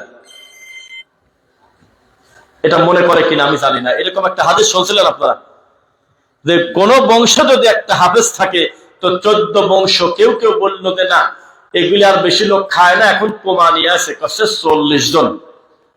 40 জন জাহান্নাম ওয়াজিব হয়ে গিয়েছিল, এমন লোককে ধরে ধরে ওই হাফেজে কোরআন নাকি পার করে দেবে। তোর হাফেজই তো টেকে না, তো মিলাদ করে খায়। কত মানুষের বাড়িতে গিয়ে কোরআন খতম করে আসে। কোরআন খতম করা ডেলিভারি দেওয়ার জিনিস না, কোরআন অনুযায়ী জীবন করে জান্নাতে যাওয়ার নাম হলো কোরআনের প্রকৃত হক আদায় করা। মান সাল্লাল্লাহু আলাইহি ওয়াহিদাতান সাল্লাল্লাহু আলাইহি আশার, একবার দরুদ পড়লে যেমন 10টা নেকি হবে। মান করাআল কুরআনা বিল হারফি ফালাহু আশরাম সালিহা, একটা কোরআনের হরফ উচ্চারণ করলে আল্লাহ 10টা পুরস্কার দেবে। সুবহানাল্লাহ, সুবহানাল্লাহ। এখানে যদি আমি বলি যে কোরআন মাজিদটা শুদ্ধ করে পড়তে পারেন কতজন, 50 জন লোকের হাত তো উঠবে, তাই না? হ্যাঁ, কম 40 জন, 30 জন, 20 জন, 5 থেকে 7 জন, 10 জন হতে পারে যারা কোরআন মাজিদটা হক আদায় করে এখনো পড়তে জানে, পরে তেলাওয়াত করে সকাল সন্ধ্যায়, বাকি লোকজনের হাত উঠবে না, হাত প্যারালাইজড হয়ে যাবে। এই তো আপনি মুসলিম। মেয়ের বিয়েতে গান বাজান, মেয়ের বিয়েতে বাদ্যযন্ত্র বাজান, ছেলে সন্তান জন্ম নেওয়ার পর আবেগে আত্মহারা হয়ে শিরকে লিপ্ত হন, জন্মদিনের নামে বিভিন্ন পাপাচারে লিপ্ত। কি পরিচয় দিয়ে কিভাবে আমরা দেখতে পারবো? মনে রাখবেন, সারা পৃথিবীর ইহুদি খ্রিস্টান আপনার মা বোনকে ডাইরেক্ট বলবে না, মারে তুমি বোরকা খোলো, কেউ খুলবে না। এটা কি কেউ খুলে বলে? একটা বেনামাজিকে যদি বলেন যে তুই যদি আজকে জুমার নামাজটা বাদ দিস তাহলে তোকে 1 লাখ টাকা দেব। ও যদি নামাজ পড়ার ইচ্ছা নাও থাকতো এই কথা শুনে কবি আমি নামাজটা পড়ে আসি, বুঝেন না? এমনি কিন্তু বহু ওয়াক্ত নামাজ পড়ে না, কিন্তু যখন কেউ এসে বলছে যদি বাদ দিস 1 লাখ টাকা দেবো, তখন তার ভিতরে খারাপ লাগলো, টাকার বিনিময়ে নামাজ বাদ দেবো, নামাজটাকে পড়ে আসি। তো ইহুদি খ্রিস্টান যদি বলতো ও মুসলমান মেয়েরা তোমরা বুরকা খুলে ফেলো, কেউ খুলতো? আর শক্ত করে পড়তো, তা বলে না। তখন কি করতেছে? হাজার হাজার শত শত চ্যানেল দিয়ে অনলাইনের মাধ্যমে হাজার হাজার পাপ করার ব্যবস্থা করে দিয়েছে। কাপড় খুলতে বলে নাই, বোরকা অটোমেটিক ছেলেদের প্যান্ট শার্ট পরে পরে বিবাহধারী মেয়েরা ঘুরে বেড়ায় রাস্তায়, বুঝতেছেন নাকি? ডাইরেক্ট যদি বলতো ও আমার মুসলমান ভাইরা, আমরা ইহুদিরা যেমন চলাফেরা করি তোমরাও কালকে থেকে চলাফেরা করো, কেউ চলতো না, কিছু কোনোদিন বলে না। তারপরেও তাদের অনুসরণ করে খেলা ঢুকায় দিয়েছে, মাথায় জুয়া ঢুকায় দিয়েছে। একজনের বাড়ি সাতক্ষীরা, একজনের বাড়ি নোয়াখালী, দুইজন শুয়ে পড়ে লটারি করতেছে, খেলা হচ্ছে, গেম হচ্ছে, জুয়া, অথচ কেউ কাউকে মুখামুখি দেখতেছে না। আধুনিক পাপ, চুলের এক পাশে লাল এক পাশে সাদা, ছেলে মানুষের কানেরটা কানের দুল। এই ব্যাখ্যা কিভাবে কি দিবেন বলেন? টাকনুর উপরে কাপড় পরার কথা ছিল হলো পুরুষদের, এইটা মহিলারা করতেছে। আর মহিলাদেরকে উচিত ছিল পাটা ঢেকে পড়া, অথচ এখন মহিলারা উঠায় নিয়েছে আর পুরুষরা পার নিচে পড়ে। আছে কিনা সমাজে? এটা কোন ধরনের কথা? মা বোনদের সালাতের কথা কি বলবে এলাকায়? ওরা ভালো, এরা জানে মা বোনদের সালাতকে ধ্বংস করে দিয়েছে বেদাতীরা। প্রায় 23টা জাল হাদিস দিয়ে আমাদের মা বোনদের সালাতকে নষ্ট করে দিয়েছে। নাউজুবিল্লাহ। খবরদার, সাবধান। কয়েকটা আমলের কথা বলে শেষ করি। জীবনে কোনোদিন মাগরিবের আযানের টাইমে ছোট বাচ্চাদেরকে খোলা মাঠে নেবেন না, মনে থাকবে? কিছুই কয় না, মনে থাকবে কথাটা আপনার? আমি শুধু আগ্রহটা দেখবো যে আপনি শুনতেছেন কিনা। জীবনে কোনোদিন কোনো তাবিজ কবজ বাচ্চার গলায় দিবেন না, মনে থাকবে ইনশাআল্লাহ। জীবনে কোনোদিন বাচ্চার কপালে টিপ দিবেন না, কালি দিবেন না। জীবনে কোনোদিন মিনিটে মিনিটে বাচ্চার ছবি ফেসবুকে দিয়ে বলবেন না যে আপনারা দোয়া করবেন। কিসের দোয়া? চোখ লাগে যাবে, আল আইনু হাক্কুন, চোখ লাগা সত্য। এই বাচ্চার বমি হবে, বাচ্চার অসুবিধা হবে, বাচ্চাকে জাদু করতে পারে। প্রাইভেসি মেইনটেইন করেন। বউ, অনেকে কারো ছেলে পালের কথা বললাম কেন, বউ ছবি ফেসবুকে দেয়, তাই না? এরা হলো ছোট লোক, যারা নিজের বউর ছবি ফেসবুকে দিয়ে সেলফি তুলে বলে আজকে আমাদের 12তম বিবাহ বার্ষিকী, দোয়া করবেন। কিসের দোয়া করবে? তো সুবহানাল্লাহ করে কিনা কত জ্বালা, ঘুমাচ্ছে মনে হয়। নাউজুবিল্লাহ পড়েন। এই কাজ করবেন না কোনোদিন। খবরদার, টয়লেটে প্রবেশের সময় মানুষ হিসেবে ভুল হবে না কোনোদিন, সেটা বলি না, তবে চেষ্টা করবেন দোয়া না করে ঢোকার। ইনশাআল্লাহ দোয়া করবেন তো? ইনশাআল্লাহ দোয়া করবেন। সহবাসের সময় দোয়া পড়বেন ইনশাআল্লাহ। মসজিদে প্রবেশে দোয়া পড়বেন, ওযু করার শুরুতে দোয়া পড়বেন। ওযুর দোয়া কি একটু বলেন, আমি শুনবো। ও আলহামদুলিল্লাহ, তো জানেন। আর শেষে কি?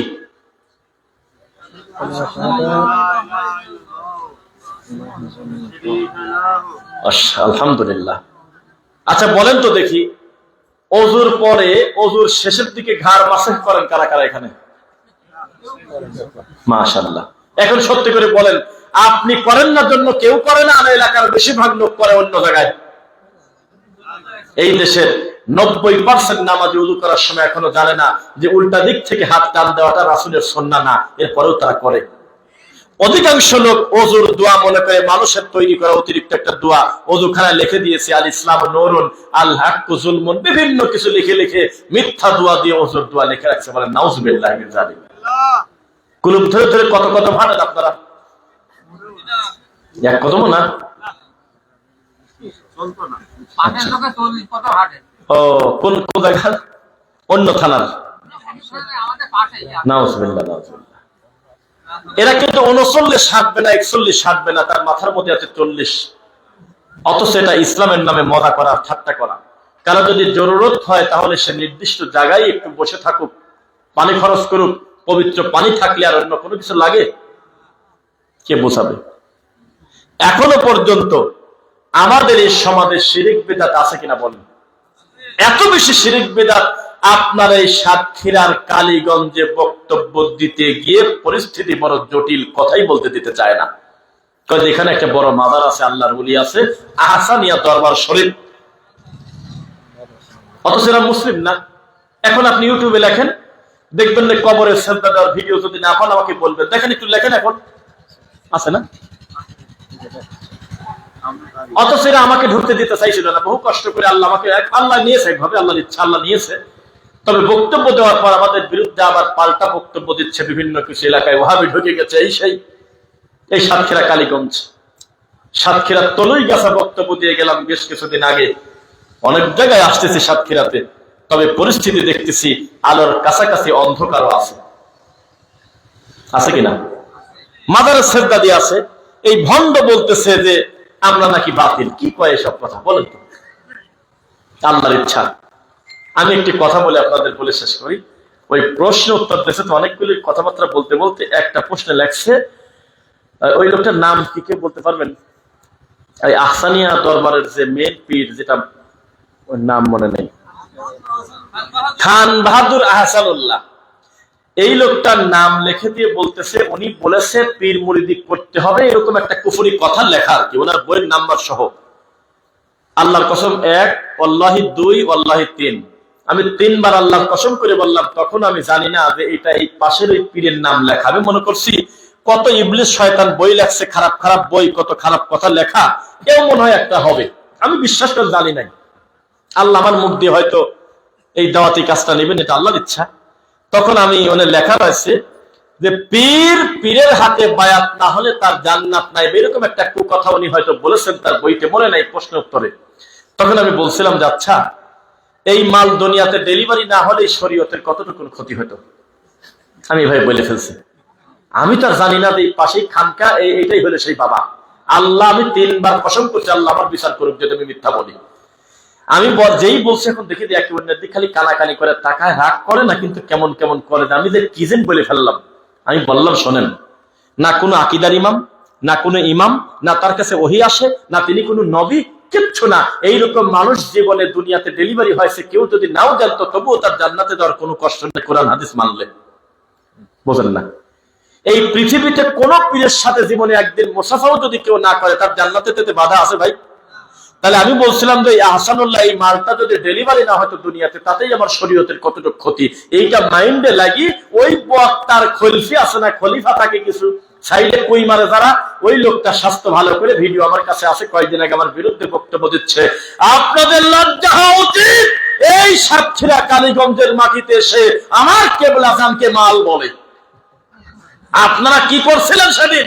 আপনারা কি ঘুমাইছিলেন? প্রথম কথা, ওই লোকের নাম যে আহসানুল্লাহ, আমি জানলে অন্যভাবে তার আমি সমালোচনা করতাম মনের মতো, আরো 2 মিনিট বেশি আমি ভয় পেতাম না। 2, আমাদের পাবনার ভাষায় মালটা বলে একেবারে সহজলভ্য কথায়। একটা লোক 1 বস্তা ওই যে আপনার সুপারি নিয়ে আসছে, 1 বস্তা চাল কুমড়া নিয়ে আসছে, বলে যে মাল কত? এটা স্বাভাবিক কথা। কেন তোমার এই মাল আবার কবে, আবার কিভাবে, কোথা থেকে আসলো, এটা তো স্বাভাবিক কথা বলে। তা আমি সেটা বলার কারণে এমন প্রভাব পড়েছে, এই মুরিদান বলে সহ্য করতে না পেরে বলতেছে এই আহলে হাদিসদেরকে এলাকার কোনোদিন ঢুকতে দেওয়া যাবে না। আবার আমাদেরকে যারা নিয়ে গেছে ওরাও বলছে তোর বাপের জোর থাকলে তুই ঠেকাস, এই জমিনে কালীগঞ্জে তাওহীদের প্রচার প্রতি বছর বেশি বেশি হবে ইনশাআল্লাহ। কারণ বেদাতীদের কোনো কর্ম নাই। 10ই মুহররম আছে, ওরা আছে। 12ই রবিউল আউয়াল আছে, ওরা আছে। 27শে রাত্রি আছে, ওরা আছে। শবে মেরাজ আছে, ওরা আছে। খ্রিস্টানদের মতো খালি রবিবারে চেতন পায়। আর আমাদের কাজ প্রচুর, আমাদের প্রতিদিন 5 ওয়াক্ত অনুষ্ঠান আছে, 5টা সালাত আদায় করতে হয়। আমাদের রমাদান মাসে সিয়াম পালন করতে হয়। আমরা রমজানকে 3 ভাগে ভাগ করি নাই, রহমতের 10, মাগফিরাতের 10, নাজাতের 10। আমার কাছে পুরো রমাদানটা হলো রহমত, মাগফিরাত, নাজাতের। কখন কোন সময় লাইলাতুল কদর হবে, রমজানের শেষ দশকের বিজয় রাত্রি, আল্লাহ ছাড়া কেউ জানে না। বুঝছেন? ও একটি কথা বলি, একটা গবেষণামূলক একটা বক্তব্য ছিল আব্দুল্লাহ বিন আব্দুর রাজ্জাক ভাইয়ের একটা বক্তব্য, বেশ কিছুদিন আগে শুনছিলাম যে খ্রিস্টানরা চায় যে মুসলমানরা তাদের ধর্মটাকে একটা দিবসের ভিতরে প্যাকেট করে দিক। আমার কথাটা মনে পড়ে, মেলাদিন আগে বলছিল, আসলে তো তাই। খ্রিস্টানরা বলবে না যে তোরা নামাজ বাদ দে রে, এই কথা বললে আরো বেশি করে পড়বিনি। তোরা রমজান মাসে রোজা রাখিস না, এইটা যদি কোনো খ্রিস্টানরা বলে আমরা আরো বেশি করে পর্ব নেতে, তুই কি রাজা? ওরা তা না বলে এমন ভাবে সূক্ষ্মভাবে আমাদের ভিতরে মিলাদ ঢুকায় দিয়েছে ইহুদি খ্রিস্টানরা, অমুসলিমরা। ইহুদির পরিকল্পনায় আমাদের সমাজে 12ই রবিউল আউয়ালের দিন নবী জন্ম হয়েছে বলে, মিথ্যা ফজিলত বলে আমাদের মিলাদের নামে, মিছিলের নামে রাস্তা অবরোধ করে মোহাম্মদপুরে নিজের শরীর কাটে শিয়ারা, আর সুন্নিরাও রাস্তায় নামে চিৎকার করে লেখা সাইয়্যিদুল আইয়াদ, সবচেয়ে বড় ঈদ হলো নবীর জন্মদিন 12ই রবিউল আউয়াল। একটা মুরব্বীকে দেখছি, সাক্ষী দিবেন আপনারা, মিছিল করতে করতে গরমের দিন 12ই রবিউল আউয়ালে শরীরটা ঘামে গেছে, মসজিদের বারান্দায় বসে বিড়ি খাচ্ছেন। দেখছেন ছবিটা ভাইরাল হয়েছে। এই কপালের পর লেখা সাইয়্যিদুল আইয়াদ, এসো হে নবী, ও নবী আমার বুকে আসো, সবচেয়ে বড় ঈদ হলো তোমার জন্মদিন। এই তো অবস্থা। সবে বরাতের দিন মসজিদে, এক একটা মসজিদে আমাদের পাবনাতে প্রায় 3 থেকে 4 মণ জিলাপি ঢুকে মসজিদের কার্পেট নোংরা করে ফেলায়। অন্তত 500 থেকে 600 খতম ডেলিভারি হয়। একদিনে হুজুর যত ইনকাম করে সবে বরাতে 4 মাস বেতন এত টাকা পায় না। তো শয়তান এখানে সফল। শয়তান মনে করেছে আমি তো তোদের বলবো না যে তোরা নামাজ বাদ দে, আমি নামাজের থেকে বেশি গুরুত্ব দিয়ে দেবো সবে বরাতের রাতে জিলাপি খাওয়া। আমি তো তোদের কোনোদিনও বলবো না যে তোরা আল্লাহকে গালি দে, তার জীবনেও বলবো না। আমি খালি বলবো তোরা খালি মুখ দিয়ে বল তোমাদের নবী আর আল্লাহ আলাদা কেউ না, উপরে থাকলে আল্লাহ, নিচে থাকলে মুহাম্মদ। আমি জীবনেও বলবো না তোমরা মুহাম্মদ সাল্লাল্লাহু আলাইহি ওয়াসাল্লামকে গালি দাও। ফ্রান্সের ম্যাক্রো একটু গালি দিলে সারা পৃথিবী নড়চড় হয়ে যায়, 250 কোটি মুসলমানের কলিজায় লাগে, কিন্তু মসজিদের ইমাম জাল হাদিস বলে নবীকে অপমান করলে গায়ে লাগে না। হরিণের গল্প বললে গায়ে লাগে না, কারণ এটাকে ধর্ম মনে করে খাচ্ছে। শয়তান এখানে সফল। ওয়াযায়্যানা লাহুমুশ শাইতানু আ'মালাহুম, কুরআন মাজিদ আল্লাহ বলতেছে তাদের এই সমস্ত কুকাম, এই খারাপ আমলগুলো শয়তান বানায়ছে। কে বানায়ছে? আল্লাহর ওহীর দরজা বন্ধ, শয়তানের ওহীর দরজা খোলা। এক পীর আর এক পীরের কাছে জিন চালান করে দেয়। যেই মুরিদ জীবনে কোনোদিন মা মরে গেলে কাঁদে না, বাপ মরে গেলে কাঁদে নাই, চোখের সামনে ছেলে মরে গেছে, লাশ কাঁদে নিয়ে গেছে, কাঁদে না, সেই লোক সরমুনার দরবার করে কালে কাঁদে, আল্লাহ দেয়। এগুলো জাদু, এগুলো নজরবন্দি। রাগ করছেন মনে হয়। শয়তান বলতেছে, আল্লাহ বলতেছে, শয়তান এখানে জানাচ্ছে আমি সফল, আমি করবই, আমি আপনার বান্দাকে পথভ্রষ্ট করব, আমি আমল তৈরি করব। ওয়াযায়্যানা লাহুমুশ শাইতানু আ'মালাহুম, শয়তান নিজেও আমল তৈরি করে। শয়তান যদি আমল তৈরি না করবে তো দরুদের থেকে মিলাদের মার্কেট আমাদের দেশে বেশি না কম? বুঝতেছেন নাকি? আমার জানা নেই কোনোদিন যেই দরুদ ছাড়া নামাজ হয় না, এই দরুদে ইব্রাহিম পরে কোনোদিন জীবনে বেহুশ হয়ে গেছে কেউ আমার জানা নাই। আর আমার মোবাইলটা লাইভে না থাকলে আমি এখন দেখাতাম। একটু আগে একটা হুজুর ইয়া নবী সালাম আলাইকা পড়তে পড়তে উল্টে পড়ে গেছে। পাল, হ্যাঁ দেখছেন না, লাভঝাপ, হ্যাঁ দেখছেন, লাভঝাপ লাভঝাপ পাপতেছে। আর মুরিদানরা তার টুপি খুলে ফোন দিয়ে স্যার করছে কি, দাঁড়া তোর নবী এসে গেছে, দাঁড়া দাঁড়া দাঁড়া। এই তো শয়তানের দরুদের ফল। যেই দরুদ আল্লাহ দিয়েছে এই দরুদ পড়লে জিলাপি দেয় না, টাকাও দেয় না, কিন্তু শয়তান মিলাদ বানাইছে, এই মিলাদ পরে খুশি হয় হুজুরের নামে 2 খানা জায়গা লিখে দেয় যে আত্মা ভরে গেছে। এই তো বেদাতের প্রভাব। আমাদের দেশে আসল স্বর্ণের থেকে সিটি গোল্ডের দাম বেশি, এটা হলো ধর্মের ব্যাপারে আমরা বানাইছি। আল্লাহ ক্ষমা করুন, বলে আল্লাহুম্মা আমিন। আগ্রহ থাকতে থাকলে আমরা 2টা কথা শেষ করি। আমার একটা জিনিস ভালো লাগছে, শুরু থেকে এখন পর্যন্ত 5 জন উঠে গেছে তা কিন্তু হয়নি। একজন একটা জরুরতে শুরু থেকে গেছে হোন্ডায়, আর বাকি 2-3 জন ভাই এখন ওঠা মনে হচ্ছে। আমরা একসঙ্গে যাব, বক্তার সাথে একটু বসেন, আমরা দোয়া করে তারপরে যাব ইনশাআল্লাহ। আমি যাব হলো প্রায় 200 কিলোর পরে আরো 195 কিলো, আর আপনি যাবেন তো পিছনে আপনার বাড়ি। বুঝতেছেন? তাহলে আমরা এই বক্তব্য থেকে আমরা হাতে গোনা কয়েকটা আমল শিখতে পারলাম। আমরা যেহেতু আহলুল হাদিস, আগে থেকে আমরা বেদাত মুক্ত, শিরক মুক্ত তা আমরা জানি। আপনাদের সামনে আলাদা কোনো কিছু বলার কোনো প্রয়োজন নাই। তবে একটু মনে রাখবেন, আত্মপ্রতারণামূলক গায়রক্ষীন কোনো কাজ করবেন না। মিনিটে মিনিটে সেলফি উঠে ফেসবুকে দিবেন না। কারণ ছাড়া রাস্তাঘাটে মেয়ে ছেলে পেলে ছবি, বোর ছবি, বাচ্চার ছবি ফেসবুকে দিবেন না কোনোদিন, মনে থাকবে ইনশাল্লাহ। আমার এক বন্ধু আছে, তার স্টুডিও আছে এবং ইলেকট্রিক দোকান আছে। তার কাছে যদি স্বামী আর স্ত্রী একসঙ্গে ছবি তুলতে যায়, উনি সন্দেহ করে বলে যে ছবি তুলবেন, কি করবেন? কয় কিস্তি তুলবো, কয় বাড়ি চলে যাও। শুধুমাত্র পাসপোর্টের জন্য গেলে দেয়, হজ ওমরার জন্য গেলে দেয়, জমি সংক্রান্ত কাজে গেলে দেয়, এই সমস্ত কাজে ছবি তুলে দেয়। কিন্তু যদি বলে ব্যাংক থেকে লোন নেবো জন্য ছবি তুলবো বা কিস্তি তুলবো, উনি ছবি তুলে দেয় না। বুঝতেছেন কথা? খবরদার, নিজেও গুনাহ করবেন না, কাউকে গুনাহ করতে উৎসাহ করবেন না। সৌদি আরবে যদি কাউকে কোনো দোকানে গিয়ে বলেন যে সিগারেট আছে, যদি না থাকে তো বলবেন নাই। আপনি যদি বলেন যে কোন দোকানে পাওয়া যায়, ও কবে আমি তা বলবো কেন? আমার দোকানে নাই, শেষ, তুই খাবি না মরে যাবে, আমি তা জানি না, আমার দৃষ্টিতে এটা হারাম। আর বাংলাদেশে যদি বলেন যে মদ আছে, তাহলে আমি তো বেশি না, আমার মামাতো ভাই বেশি, ওই সোজা দা, ডানে দা, বামে দা, উত্তরে দা বা দক্ষিণে বাড়ি খা। ও প্রয়োজনের সাথে দোকান খুলে চলে যায়, বলবি যে ওই অমকের কাছে পাওয়া যায়। তাহলে গুনাহ ওই লোক মদ না খেয়েও কিন্তু মদ খাওয়ার পাপী হলো। এই জন্য হয়তো আপনি শিরক বিদআত করেন, এটা মেনে নিলাম, কিন্তু আপনার বিয়েই বাড়িতে গিয়ে আপনি মিলাদ পড়লেন না, আবার বাধাও দিলেন না। আপনার ছেলের শ্বশুর বাড়িতে গিয়ে ওখানে গিয়ে দুইটা হক কথা বললেন না। আপনার বিয়েই মরে গেল, সেই এলাকায় গিয়ে একটু সন্ধ্যার পক্ষে দুইটা কথা বললেন না, তাহলে এটাও তো একটা হক বন্ধ করা। দাওয়াতি কাজ করতে হবে ইনশাল্লাহ। আল্লাহর কাছে আমরা দোয়া করি, আল্লাহ যেন আমাদের অতীতের ভুলগুলো ক্ষমা করে দেয়। যেহেতু 2 দিন ব্যাপী মাহফিল, আমরা আশা করি আগামী দিনও আপনারা শুনবেন ইনশাল্লাহ, নাকি আসবেন তো ইনশাল্লাহ? আচ্ছা, তাহলে আজকের এই মাহফিলে যিনি সম্মানিত মাহফিলের প্রধান অতিথি ছিলেন জনাব আব্দুল কাদের সাহেব, আছেন নাকি? চেয়ারম্যান 4 নং ঘোনা ইউনিয়ন। আচ্ছা, এরপরে উপস্থাপক হিসেবে আমার ভাই, নাম কি জানো, কোথায় লেখা, এই পাইছি, শায়েখ তৌহিদুজ্জামান তৌহিদ, না আপনার নাম?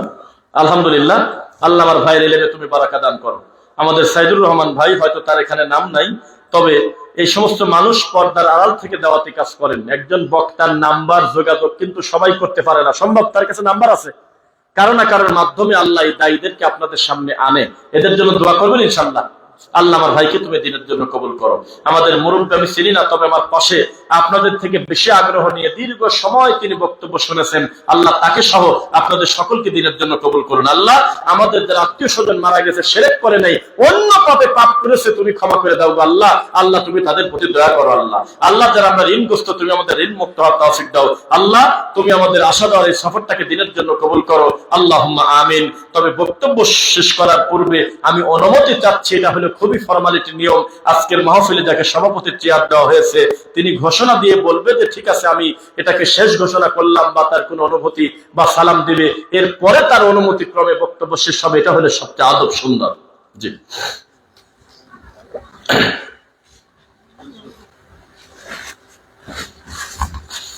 শেষ করে দাও।